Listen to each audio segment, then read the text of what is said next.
¿Cómo están? Bienvenidos a Sin Letra Chica, un programa político donde hablamos sin letra chica. El día de hoy nos acompaña Jorge Insunza, candidato a diputado por la región de Coquimbo, un hombre con una vasta trayectoria política. Jorge, bienvenido, ¿cómo está? Bien, muy contento de estar aquí contigo en el programa. Me encanta tenerte y vamos a comenzar con un cuestionario tipo currículum vitae para aquellos que no conocen a Jorge, aunque dudo porque, insisto, él tiene una vasta trayectoria política. Le queremos hacer una entrevista así como de trabajo. Muy bien. ¿Vamos con eso? Muy bien. Ya. De acuerdo. Nombre completo. Jorge Enrique Insunza Gregorio de las Heras. Toma, Sí, mira. sí. Jorge. Jorge por mi padre. ¿Ya? Que su papá también era padre y era Jorge y mi hijo también se llama Jorge. Ya somos 4 generaciones de Jorge. Y Enrique por mi abuelo, que fue muy entrañable para mí, mi abuelo materno, que tuvimos una relación muy bonita, muy cercana. Y bueno, y por él, que es mi segundo apellido, también tiene una historia bonita porque por esa línea materna somos descendientes del general Juan Gregorio de las Heras, que fue uno de los generales de la independencia. Sí, claro. Él era muy amigo de San Martín y de O'Higgins y por eso después se vino a vivir a Chile, se casó con una chilena y por eso los descendientes somos chilenos. Él era argentino de origen. Así es, mira Sí. qué interesante, ¿ah? Sí. Ya, profesión. Abogado.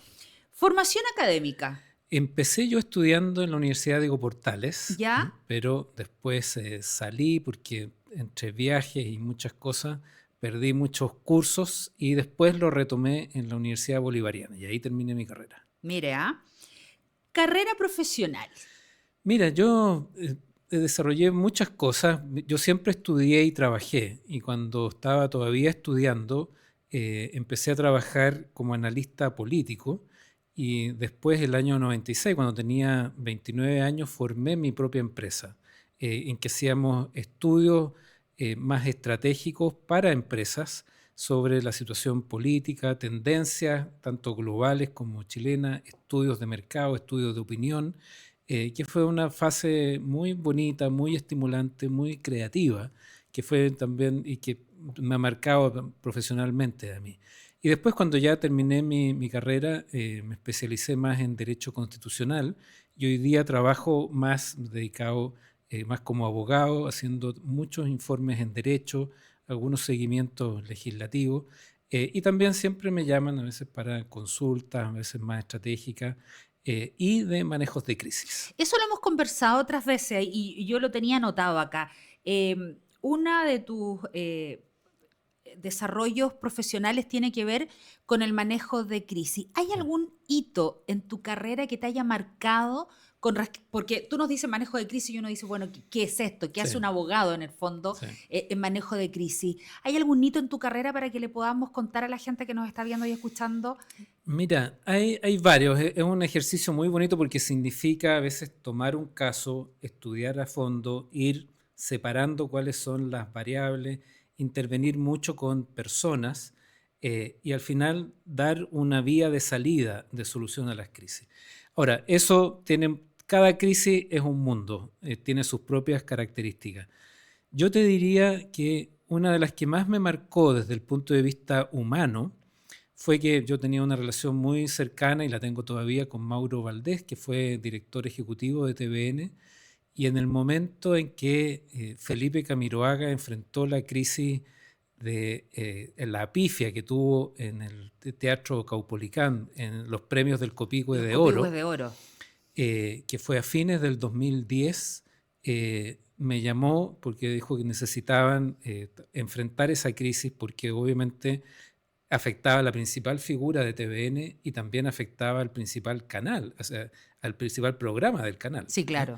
Y me tocó trabajar mucho con él, creamos una muy bonita relación, la verdad es que él era muy especial. Cuando algunas personas hacen referencia a alguien como un ser de luz, fíjate que yo tengo presente en eso a Felipe. Mira. Él se abría con todo su corazón, con mucha apertura, generaba amistad rápidamente y la verdad es que construimos una relación de mucha confianza. Me tocó trabajar también mucho ahí con Mauricio Correa, con el Tata Díaz, que ya falleció, con Gustavo Cariaga, que eran los 4 como el corazón del programa. Y y bueno, y fue enfrentar también cómo los programas de farándula lo atacaban, eh, cómo ir separando también los argumentos que se iban construyendo en contra de él. Que Y fueron terribles, fueron además. terribles, claro. Y ahí iban apareciendo, digamos, los distintos tentáculos, por lo tanto, también identificar el mapa de esos ataques, ¿no?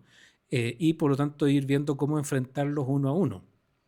Una de las más odiosas ahí, por ejemplo, era Pamela Giles, ¿eh?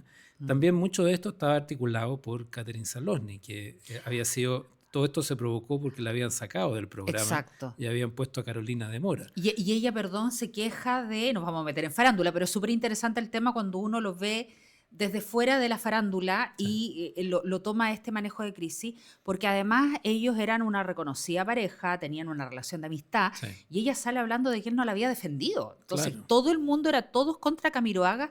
Además, Jorge, tengo entendido que ese fue su último año de vida. Fue su último año de vida. De hecho, a mí me tocó también acompañarlo cuando se incendió su casa. Y fíjate que él sentía la presencia de algo maligno a su alrededor. Por eso te Uy, digo, era un ser muy sensible y él lo presagiaba de alguna manera y lo transmitía también como una angustia vital. Y bueno, y logramos resolverlo precisamente a través de un ataque muy fuerte del programa SQP, en que cometieron un error y un error de información. Y yo convencí a Mauro Valdés, porque el equipo estaba de acuerdo conmigo, en que a partir de ese error teníamos la oportunidad de pasar a la ofensiva. Porque también había otro equipo al interior de TVN que decía, no, nosotros somos el canal público, no podemos entrar en esas peleas. Y yo dije, mira, aquí si uno no muestra garra, si no muestra decisión, y en este caso defender a Felipe y al programa, van a seguir y esto va a continuar, ¿no? Y Mauro Valdés apoyó esa decisión. Yo redacté la carta que obligamos a leérsela al programa. La leyó, estaba Jordi Castel, estaba la Fran García Huidobro y había alguien más. Y como logramos que tuvieran que reconocer ese error y los obligamos por la ley de prensa a leer esa declaración, eso fue, digamos, una señal de fortaleza del equipo y que, por lo tanto, frente a cualquier error iban a tener una respuesta y a ver afectada su credibilidad. Entonces, ahí también te sirve para mostrar cómo una crisis, dónde está la variable determinante. Por eso digo, cada crisis es un mundo. ¿Dónde está lo esencial en cada momento crítico? Es lo que te permite también buscar un cauce de salida. Y desde luego, bueno, Felipe y el equipo me agradecieron mucho eso porque se sintieron contenidos, se sintieron apoyados. Y fíjate que yo nosotros teníamos una reunión siempre los días lunes. Ese día lunes nos juntábamos, nos encontramos en el estacionamiento. Mientras yo iba llegando, él iba saliendo del programa. Además, él tenía su auto al lado de los ascensores, tenía un estacionamiento privilegiado, que siempre hacían bromas con eso, porque era la figura principal de TVN. Fue un encuentro breve, muy cariñoso, que lo guardo porque, bueno, 4 días después falleció en qué el terrible. accidente. Sigamos con el cuestionario. Por favor. ¿Qué es lo primero que hace Jorge en la mañana? Mira, depende, No porque... quiero tanto detalle, pero No. Pero bueno, Pero- muchas veces tomar el celular para ver si hay ya, algún mensaje. ponerse al No, día. ponerme Y en tiempo de al día. campaña, que vamos a estar hablando de esto más rato, también me imagino que es Sí, fundamental. sí, ponerme al día, claro. Pero también yo trato de salir a trotar en las mañanas. No Ah, siempre, mira. y ahora no lo he podido hacer en mucho, pero es también el ejercicio que hago. Sí, además para botar Sí, tensiones. exactamente. ¿Su comida favorita? Mira, es la punta picana con ajos incrustados que hacía mi Oh, abuelita Raquel, ¿ah? Que era qué rico. maravilloso y me enseñó a hacerlo, así que yo lo hago también en la casa. Ah, Eso, mira. sí. Sí, ahora en campaña es más difícil, pero me No, imagino claro, que no he siempre, podido hacerlo, claro, siempre está el últimamente. espacio para. Sí, Qué rico. sí. ¿Qué te hace perder la paciencia, Jorge? Mira, una mezcla. A mí me irrita mucho la desidia de la gente, por la irresponsabilidad que eso encierra, por la indolencia que expresa, pero cuando a eso además le suman el chamullo, ahí yo exploto. Ya. Yo tengo muy baja tolerancia al chamullo, eso tiendo a pararlo en seco. ¿El cantinfleo no te gusta? El cantinfleo no lo soporto. No, porque además es como Sí. un insulto, ¿ah? O sea, Además. al incumplimiento se agrega el insulto, como que pueden envolverte Hacerte pasar por leso con en el una fondo. explicación, ¿no? Y a mí me quedó muy grabada la enseñanza de Fernando Flores, que fue un profesor bien influyente para mí en muchas cosas, que tenía una buena afirmación sobre eso, ¿no? Que decía, mira, las explicaciones son los que conducen a la mediocridad, ¿no? Porque muchas veces en la explicación lo que prevalece es un intento de Sí, justificación. claro.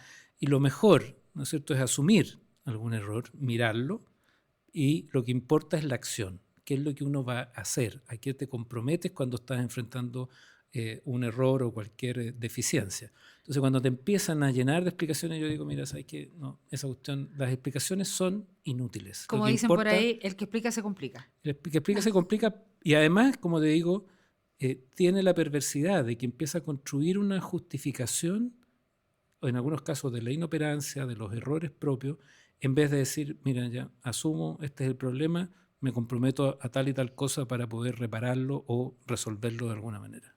¿En tiempos de campaña hay alguna, o en tiempos de crisis, para hablar de tu bagaje profesional, ¿hay alguna canción que te sube el ánimo?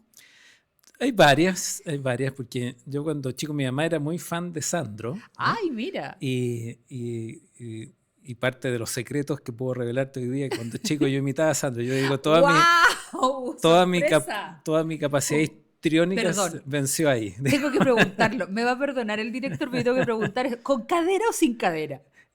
Cuando chico con cadera, con tiritón de pierna y todo. ¿Hasta qué edad con tritón de pierna? Yo creo hasta los 11, 12 años. Ah, bien. Y ahí tomé conciencia y yo creo que eso fue determinante en mi timidez posterior, ¿no? Ahora, hay otras canciones que también son muy estimulantes. Bueno, Resistiré es como lo primero que me viene a la mente. Tremendo himno. Sí. Y hay una canción también muy bonita que tocaron los tres en una versión de una canción de Frankie Valli que era Te quiero mucho. También esa, yo que tengo una beta más romántica, esa también me encanta. Qué como canción. bonitas, tremendas elecciones. Sí. Y por último, el mayor defecto según los que mejor te conocen. Mira, a veces lo obsesivo y también cierta rudeza en la corrección. Algunos que trabajan conmigo también lo sufren un poco, pero cuando doy explicación de cuál es el fundamento de mi llamada de atención, tienden a asumirlo y lo respetan. Rudeza con cariño. Bueno, es que esa es la mezcla de mi mamá.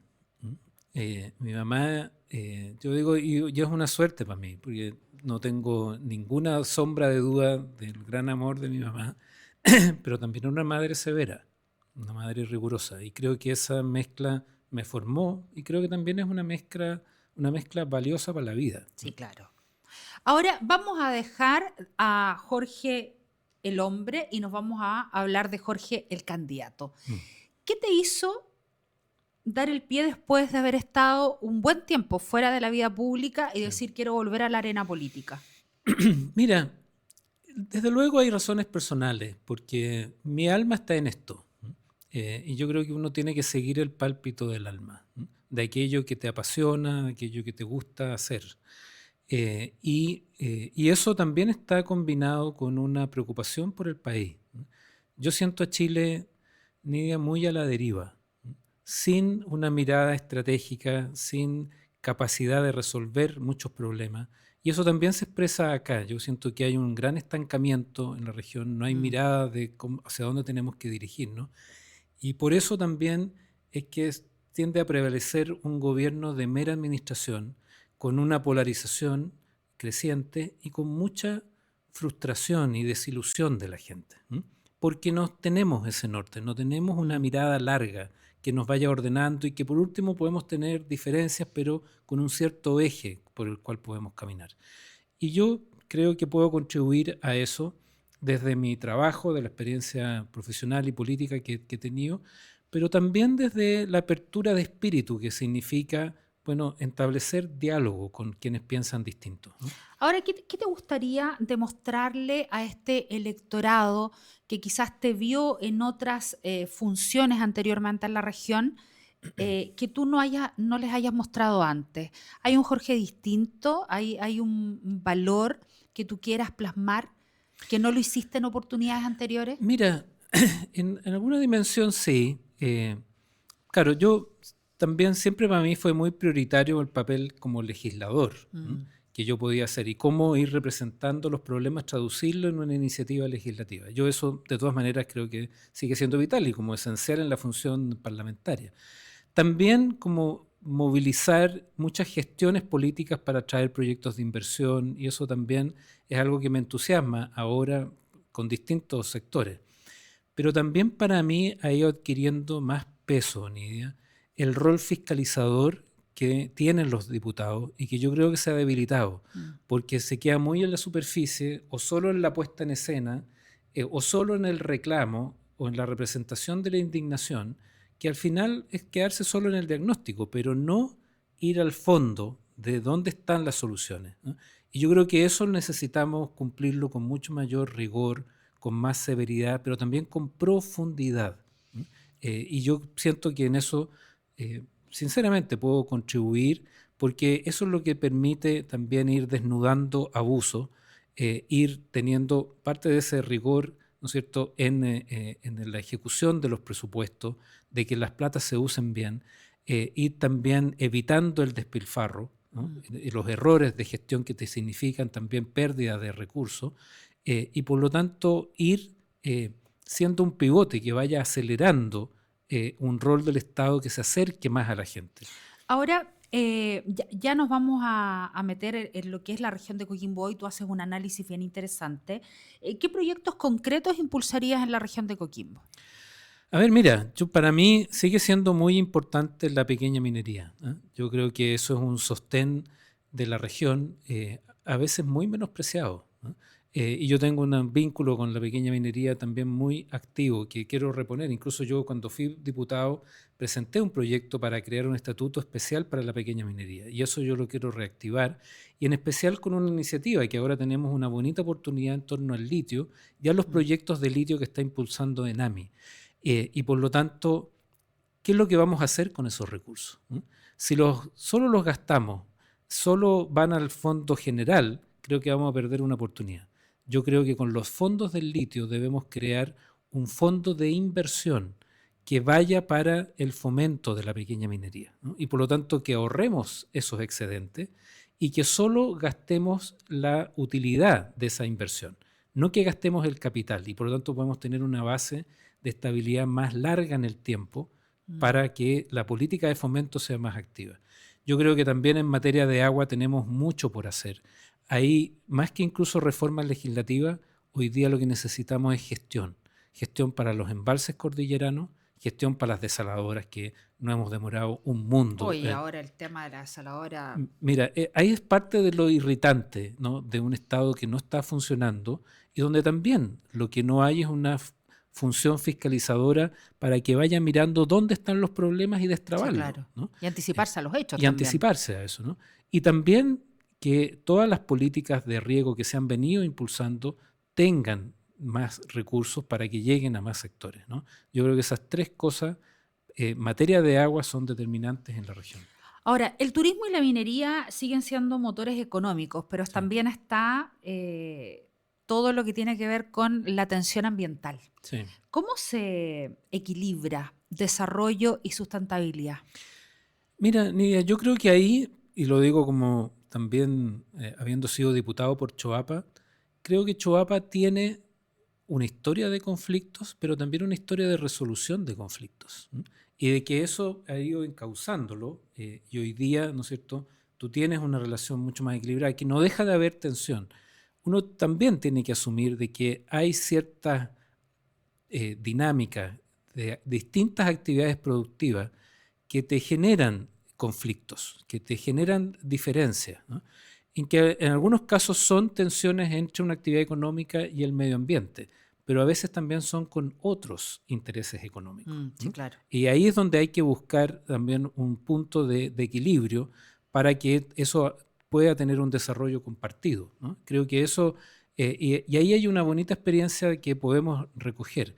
Y yo creo que eso parte de la base de un alto estándar de cumplimiento para las empresas y que eso también sea motivo de fiscalización, porque más allá a veces de la voluntad, siempre hay fallas, deficiencias o negligencias por parte de los distintos equipos Por lo tanto, instalar una cultura que también sea del cumplimiento riguroso importa más, y eso requiere mantener vigilancia sobre eso. Pero también, Nidia, es necesario garantizar la transparencia de las ONG. Me ha pasado, por ejemplo, en Combarbalá, de que se levantó como un grupo medioambiental en contra del embalse cordillerano, pero lo que estaba detrás realmente no era una causa ambiental, sino que ese grupo lo que quería era que el embalse tuviera otra ubicación para que les compraran a ellos los terrenos. Entonces, también creo que tenemos que avanzar en una transparencia de todos estos grupos que muchas veces argumentan causas ambientales, pero también están defendiendo intereses personales o de otros intereses económicos detrás. Y eso tiene que ser transparente. Yo creo que las ONG necesitan una ley de transparencia para ir separando la causa, la paja del trigo, y que también eso permita cuidar las causas ambientales que yo creo que son muy importantes en Chile y han sido muy importantes en Chile. Pero también ha surgido una distorsión, también ha surgido una industria detrás de las causas ambientales. Y Bueno, eso hay que también y qué terminarlo. interesante el punto, porque en este trabajo o todo en estos procesos de medioambientales, muchas veces nosotros nos hemos enterado de ONGs o de grupos que ni siquiera tienen vínculo con el territorio, sino que vienen de afuera. Sí, claro. Y se sabe que son pagados o que hay un abogado detrás que los representa. Y Claro. como tú dices, es bien interesante el punto. Sabes que yo no lo había escuchado, así que qué bueno dejarlo sobre la mesa. Vamos a la política y a la confianza. Mm. ¿Qué temas no está dispuesto Jorge Insunza a negociar en política? Mira, obviamente hay asuntos que son también de una fibra moral y ética muy importante para mí, que creo que no están en el espacio de lo negociable y que, sobre las cuales vamos a mantener diferencias con distintos actores, ¿no? Por cierto, uno de esos campos también son los temas de derechos humanos, ¿no? Entendidos en el buen sentido. A mí a veces me da pena que hay toda una campaña contra el propio concepto de derechos humanos, Sí. cuando la base está en que el Estado no abuse de las libertades y los derechos personales. Eso es los derechos humanos, ¿no? Y que por lo tanto tengamos una contención en que el Estado no sobrepase ni afecte nuestras libertades, nuestros derechos, en fin. Eh, Creo que ese es un punto, por cierto, también medular para mí. Y también siempre para mí va a estar presente cuál es el interés general del país y cuáles son los derechos de las personas que debemos resguardar. Creo que esos tres elementos, obviamente se combinan todo, porque al final lo que está al centro es el derecho de las personas, es el resguardo de las personas, para lo cual a mí por lo menos lo que me motiva estar en política. Si uno pierde de vista eso, pierde de vista todo. Y bueno, este programa se llama Sin Letras Chicas. Ujú. Y vamos a entrar acá en un juego, no juego, pero en un cuestionario de respuesta sí o no. Yo te hago una pregunta, usted me responde sí o no, y al final le vamos a dejar una posibilidad de réplica de que quizás ahí quedó con algún tipo de espinita. ¿Ya? Ujú. Así que respuesta corta. ¿Está listo? Sí, ¿Está muy bien. preparado? Sí. ¿Está preparado? Ya, Voy a vamos. estar tentado a dar fundamento al, No, no, al, no, no. al sí o Acá al no. sí o no, Ya, y le muy vamos a bien. dejar solamente para justificar una. De acuerdo. Escuchen ustedes. ¿Los parlamentarios ganan demasiado? Sí, ¿Debería haber límite de reelección para todos los cargos públicos? yo creo que sí. ¿La política chilena está envejecida? Yo creo que se está renovando. Dale. ¿Sí o no? No, no, no, fíjate. ¿Chile necesita una nueva constitución? Sí, ¿El agua debe ser 100% de propiedad pública? no, ¿Estaría dispuesto a votar contra su partido si una ley perjudica a la región? sí, absolutamente. ¿Crees que los independientes tienen más credibilidad que los militantes? No, ¿El Congreso debería reducir su número de diputados? no, ¿Te arrepientes de alguna decisión política pasada? sí. Vamos a dejar esa para desarrollar. Muy bien. ¿Confiarías en los mismos partidos para formar un nuevo gobierno? No, me gustaría algo distinto.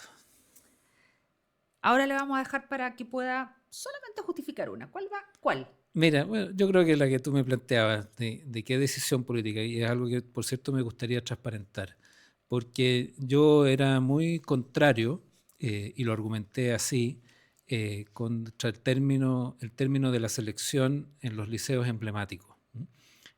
Y hubo toda una presión política, al final estructuramos un acuerdo al cual yo tuve que suscribir y voté a favor de esa reforma. Y yo creo que eso dañó mucho a los liceos emblemáticos, que para mí son una fuente del mérito. Y creo que eso es algo que debemos recuperar. Y creo que en muchos otros campos tenemos que mantener estos sistemas en que no prevalezca el dinero, ¿no es cierto?, en la determinación de quién puede entrar en un liceo u otro o no. Pero los liceos emblemáticos para mí son esa institución del mérito y que además genera comunidad en que los propios chicos, me ha tocado verlo, se estimulan entre ellos y por lo tanto tiene una potencia mucho mayor, ¿no? Y creo que eso es algo valioso para el país. Querido Jorge, y ya para ir cerrando, y esta pregunta no tiene color político, Mm. y creo que todos deberíamos pensar así. ¿Qué significa para ti servir? Mira, para mí, te lo decía quizás unos minutos antes, para mí es tener al centro a las personas. Eh, y en muchas decisiones hay personas, hay rostros, hay momentos, hay situaciones que yo tengo presentes. No, para mí una decisión legislativa, una decisión política, no es en abstracto. Incluso cuando yo escribo, muchas veces voy imaginando una conversación con alguien, y que por lo tanto vaya también dilucidando qué diría, cómo reaccionaría, cuál sería su expresión, qué cosa tengo que clarificar. Por lo tanto, tener esas imágenes, y por eso que también para mí una campaña es importante, los recorridos que tengo por la región son importantes porque es una oportunidad de contacto humano, de experiencia que yo retengo para esos momentos donde tenemos que ir tomando esas decisiones. Tener en el registro, en la retina, a esas personas concretas y por lo tanto responder la pregunta, ¿esto les ayuda o los perjudica? ¿Es mejor o no? Y eso, por lo tanto, va siendo un punto, una línea que me permite discernir qué es lo que estimo correcto de lo que no es correcto. Una carta de navegación. Así es. Querido Jorge, muchas gracias. Jorge Insunza, candidato a diputado por la región de Coquimbo. Como siempre, un agrado conversar contigo. Muchas gracias a ti, Nidia. Ha sido un gusto. Que estés muy bien. Y ustedes invitados a escucharnos, a seguirnos y nos vemos en el próximo capítulo de Sin Letras Chicas. Gracias.